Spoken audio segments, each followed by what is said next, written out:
Kamera warga merekam detik-detik tanah longsor disertai pohon tumbang yang nyaris menimpa rumah warga di Jorong Patapayan, Kecamatan Palupuah, Kabupaten Agam, Sumatera Barat. Material longsor menutup badan jalan dan memutus akses utama Bukit Tinggi menuju Medan dan menghambat pendistribusian bantuan. Petugas menerjunkan alat berat untuk membuka akses jalan. Sejak longsor besar 24 November lalu, ruas air Kijang Harasam putus total sepanjang lebih dari 2 km menutup total akses menuju jalan raya lintas Sumatera. Yang satu tertimpa longsor sehingga tidak bisa dilalui oleh masyarakat sudah sekitar 1 minggu lebih. Yang satu lagi longsor sehingga kampung Harasam itu terisolir. Sementara itu, pemerintah Kabupaten Agam mencatat per 9 Desember pagi 228 jiwa masih terisolasi. Pemerintah daerah mengimbau warga tetap waspada dan mengikuti arahan petugas selama masa tanggap darurat masih berlangsung. Dari Agam, Sumatera Barat, Wahyu Sikumbang, iNews melaporkan. Pemirsa, hari ke-12 pasca bencana banjir bandang, petugas kembali menemukan jasad korban dalam kondisi mengenaskan di Palembayan, Agam, Sumatera Barat.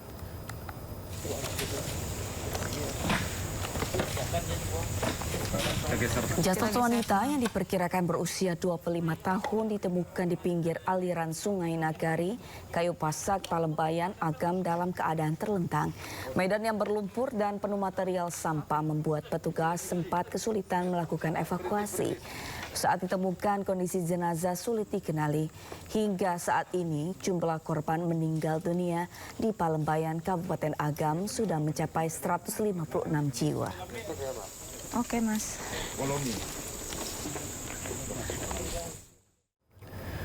Menteri Pekerjaan Umum Dodi Hanggodo mengunjungi lokasi bencana banjir bandang di Sumatera Barat. Kunjungan tersebut untuk mempercepat perbaikan infrastruktur yang rusak termasuk jalan dan jembatan yang terputus.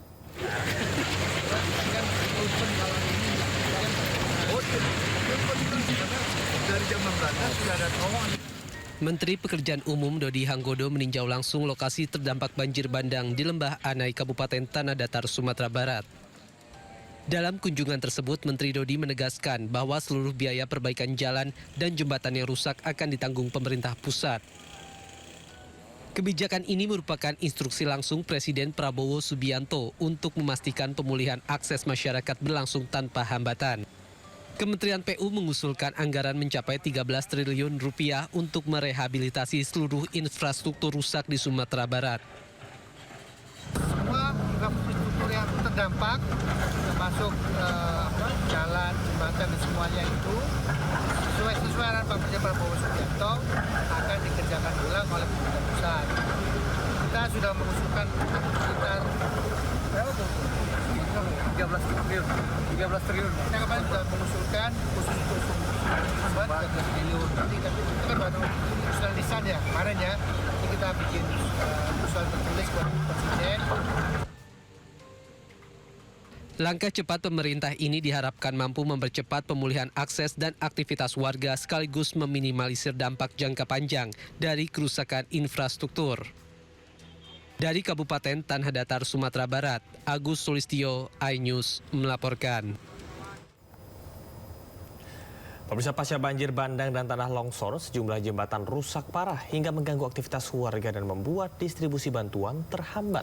Berikut liputan jurnalis iNews Arlista Hadi dan juru kamera Leman dari Nagari Saraleh, Air Timur, Agam, Sumatera Barat.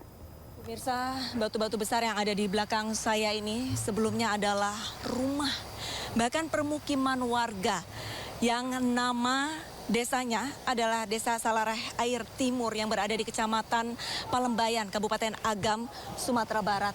Entah berapa banyak rumah warga yang tersapu bersih akibat banjir bandang yang terjadi pada tanggal 27 November lalu.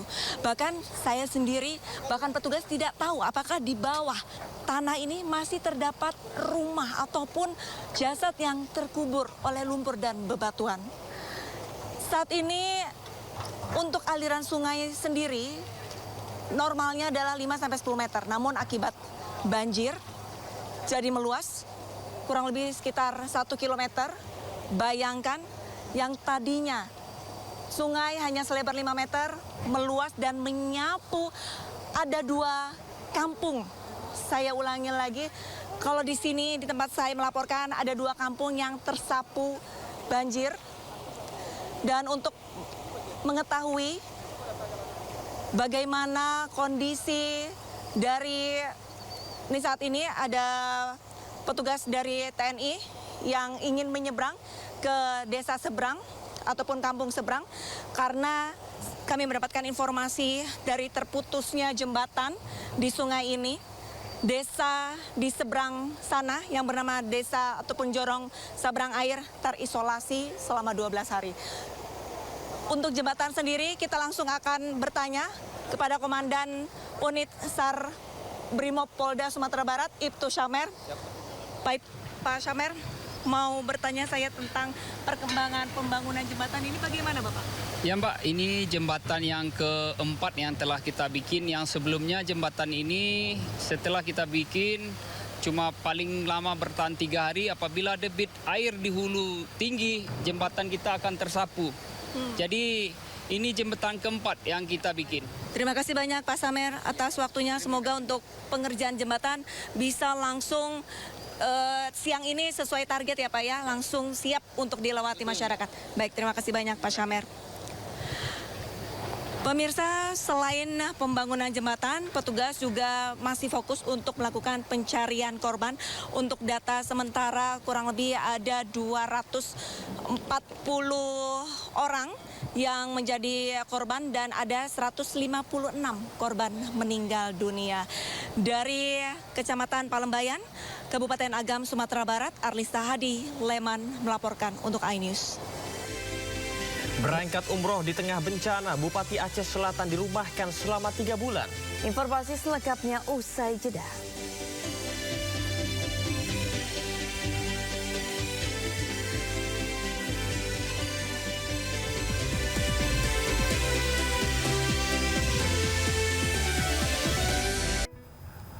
Pemirsa, gelap, sepi dan sunyi, begitulah malam-malam yang dilewati pengungsi bencana di Aceh Tamiang tanpa adanya listrik yang menyala. Janji Menteri SDM Bahlil Lahadalia di hadapan Presiden Prabowo untuk menyalakan listrik di wilayah bencana 93% belum sepenuhnya terwujud. Dan inilah situasi malam hari di wilayah bencana Aceh Tamiang, Aceh yang direkam tim liputan Salam Pulungan dan juru kamera Dede Rudi. Ya pemirsa, saat ini saya sedang berada di Desa Bandar Mahligai di Aceh Tamiang, Provinsi Aceh, usai banjir bandang menerjang beberapa waktu yang lalu. Dan terlihat di layar televisi Anda, ini merupakan visual dari jalan utama yang berada di Desa Mahligai yang kondisinya ini sudah dipenuhi oleh lumpur. Dan memang beberapa saat yang lalu ini baru saja dilakukan pembersihan ataupun juga pengerukan dari lumpur yang mengendap maupun juga tanah. Karena memang banjir bandang yang terjadi beberapa waktu yang lalu ini turut membawa material seperti yang tampak di layar televisi Anda. Tidak hanya itu, memang terlihat juga di sejumlah titik ini ada dari gelondongan kayu dan juga untuk ketinggian dari lumpurnya sendiri ini bahkan mencapai 70 cm. Dan ini merupakan visual dari salah satu rumah warga yang sebagian rumahnya ini hampir tertimbun dengan material lumpur dan juga tanah, sehingga ini juga bisa dikategorikan sebagai kerusakan yang berat. Dan memang saat ini situasinya warga juga masih mengungsi di sejumlah tenda-tenda pengungsian yang dibangun secara darurat mandiri oleh warga, agar warga juga sejatinya ini bisa bertahan hidup di tenda-tenda pengungsian, karena rumah mereka ini sudah tidak ada lagi. Bahkan sejumlah rumah juga tidak sedikit yang kondisinya ini sudah rata dengan tanah. Dan di sebelah kiri saya ini merupakan salah satu dari tenda darurat yang dibangun secara mandiri oleh warga, di mana di tenda darurat ini diisi oleh beberapa kepala keluarga yang kondisinya saat ini juga masih terus membutuhkan bantuan, juga masih terus membutuhkan sejumlah bantuan. Dan kita akan coba ya bertanya bersama dengan sejumlah warga yang ada di sini. Halo, Bapak, izin Pak wawancara dengan iNews TV Pak. Dengan Bapak siapa namanya Pak? Dengan Bapak Nawi Pak. Pak Nawi, ini untuk kondisinya untuk warga sendiri di sini seperti apa Pak? Ya seperti yang Bapak lihat, kami masih terendam lumpur, sisa-sisa banjir Pak. Masih belum bisa tinggali rumah kami pada hancur Pak. Untuk kondisi kesehatannya sendiri di tenda posko darurat ini seperti apa Pak untuk kondisi kesehatannya sendiri? Seperti yang Bapak lihat, kami sudah mulai terjangkit penyakit Pak, seperti gatal-gatal, kutu air, ada juga beberapa yang demam, pilek, anak-anak kita di sini. Listrik, kami juga perlu sekarang koneksi kami, internet juga terputus, jadi kami belum bisa berhubungan kemanapun. Jaringan putus, tidak ada jaringan apapun di sini. Dari Aceh Tamiang, Salam Pulungan Dede Rudi, iNews melaporkan.